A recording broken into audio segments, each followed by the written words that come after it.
നിയമസഭാ തെരഞ്ഞെടുപ്പുകളിലെ അട്ടിമറിയുടെ കണക്കുകൾ ഓരോന്നായി പുറത്തുവരുമ്പോൾ അതുമായി ബന്ധപ്പെട്ട് സുപ്രീം കോടതിക്ക് അടങ്ങിയിരിക്കാൻ കഴിയില്ല എന്ന് വീണ്ടും വ്യക്തമാക്കിയിരിക്കുകയാണ് ചീഫ് ജസ്റ്റിസായ BR ഗവായ്. അതുകൊണ്ട് തന്നെയാണ് സുപ്രീം കോടതി അടുത്ത തെരഞ്ഞെടുപ്പുകളിൽ മാതൃകാപരമായി മേൽനോട്ടത്തിന്റെ ചുമതല ഒരു പ്രത്യേക ജുഡീഷ്യൽ കമ്മീഷനെ വയ്ക്കുന്നതുമായി ബന്ധപ്പെട്ട കാര്യങ്ങളിലേക്ക് കടക്കുന്നത്. ഒരുപക്ഷെ തെരഞ്ഞെടുപ്പ് കമ്മീഷനെ ജനങ്ങൾക്ക് വിശ്വാസയോഗ്യതയില്ലാത്ത ഒരു സ്ഥിതിഗതിയായി മാറിക്കഴിഞ്ഞിരിക്കുന്നു. രാജ്യത്തെ 60% ആളുകളും തെരഞ്ഞെടുപ്പ് കമ്മീഷനെ ബാൻ ചെയ്യണമെന്നാണ് പറയുന്നത്. തെരഞ്ഞെടുപ്പ് കമ്മീഷന്റെ വോട്ടർ പട്ടികയിലെ ക്രമക്കേട് ഉൾപ്പെടെയുള്ള കാര്യങ്ങൾ പുറത്തേക്ക് കൊണ്ടുവരുമ്പോൾ രാഹുൽ ഗാന്ധിയെ എങ്ങനെ ഗൂഢാലോചനയിലൂടെ പുറത്താക്കാമെന്നതാണ് ആലോചിക്കുന്നത്. ഇപ്പോൾ ഇതാ ചക്കിന് വെച്ചത് കൊക്കിന് കൊണ്ടുവന്ന രീതിയിൽ മാറിയിരിക്കുന്നു. വിവിധ സംസ്ഥാനങ്ങളിലെ മുഖ്യമന്ത്രിമാരും മന്ത്രിമാരും അഴിമതിയുടെ പേരിൽ ജയിൽവാസം അനുഭവിച്ചാൽ അവരെ അയോഗ്യരാക്കുന്ന രീതിയിൽ അവർക്ക് നിയമപരിരക്ഷ ഒരു കാലത്തും കിട്ടാത്ത രീതിയിലുള്ള നടപടിക്രമങ്ങളിലേക്കാണ് ലോക്സഭയിൽ BJP വളരെ തിടുക്കപ്പെട്ട് പോയത്. പ്രതിപക്ഷത്തുള്ള ചില നേതാക്കളെ പൂട്ടാൻ തന്നെയായിരുന്നു എന്ന് വളരെ വ്യക്തമാണ്. എന്നാൽ ആ പൂട്ട് കേന്ദ്രമന്ത്രിസഭയിലുള്ള ധനകാര്യ വകുപ്പ് മന്ത്രിയായ നിർമ്മല സീതാരാമന് തന്നെ വീഴാൻ സാധ്യതയുണ്ട് എന്ന റിപ്പോർട്ടുകളാണ് പുറത്തുവരുന്നത്.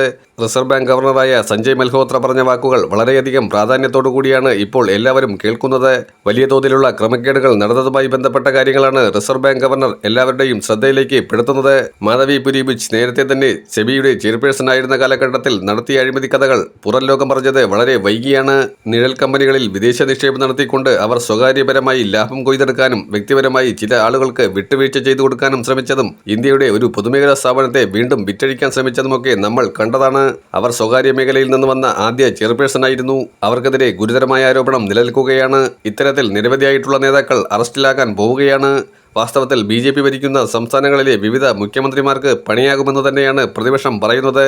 സുപ്രീം കോടതി പറയുന്നത് നിർണായകമായി തെരഞ്ഞെടുപ്പ് കമ്മീഷനെതിരെ മാത്രമല്ല, ഇവിടെ ഫയൽ ചെയ്യപ്പെടുന്ന പല കേസുകളുമായി ബന്ധപ്പെട്ട കാര്യങ്ങളിലും ജുഡീഷ്യറി അവരെ അട്ടിമറിക്കാൻ വലിയ കളികൾ നടക്കുകയാണ്. ജസ്റ്റിസ് യശ്വന്ത് വർമ്മയുടെ ഇംപീച്ച്മെന്റുമായി ബന്ധപ്പെട്ട നടപടിയിലാണ് ഉപരാഷ്ട്രപതിയായ ജഗദീപ് ധൻഖർ രാജിവെച്ചൊഴിഞ്ഞത്. കാരണം അദ്ദേഹത്തിന് തന്നെ ബോധ്യപ്പെട്ട് കഴിഞ്ഞിരിക്കുന്നു.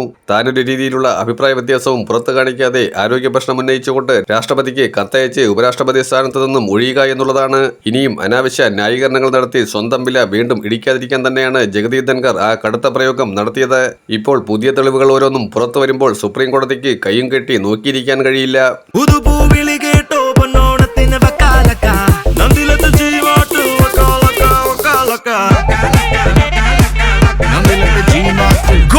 ജിമാർട്ടിൽ നിന്നും പർച്ചേസ് ചെയ്യൂ. വക്കാലക്ക ഓഫർ നറുക്കെടുപ്പിലൂടെ ബമ്പർ സമ്മാനമായി ഒരു സ്റ്റുഡിയോ അപ്പാർട്ട്മെന്റും 5 ഹ്യുണ്ടായി എസ്റ്റർ കാറുകളും ഒപ്പം 100 വീതം LED ടിവികൾ, റെഫ്രിജറേറ്ററുകൾ, വാഷിംഗ് മെഷീനുകൾ കൂടാതെ കോടിക്കണക്കിന് രൂപയുടെ ഡിസ്കൗണ്ടും കൈനിറയെ സമ്മാനങ്ങളും. ഗൃഹോപകരണങ്ങൾക്ക് 70% വരെ ഡിസ്കൗണ്ടും. ഗോപുനന്ദിലെ ജിമാർട്ട് കേരളത്തിൽ എല്ലായിടത്തും.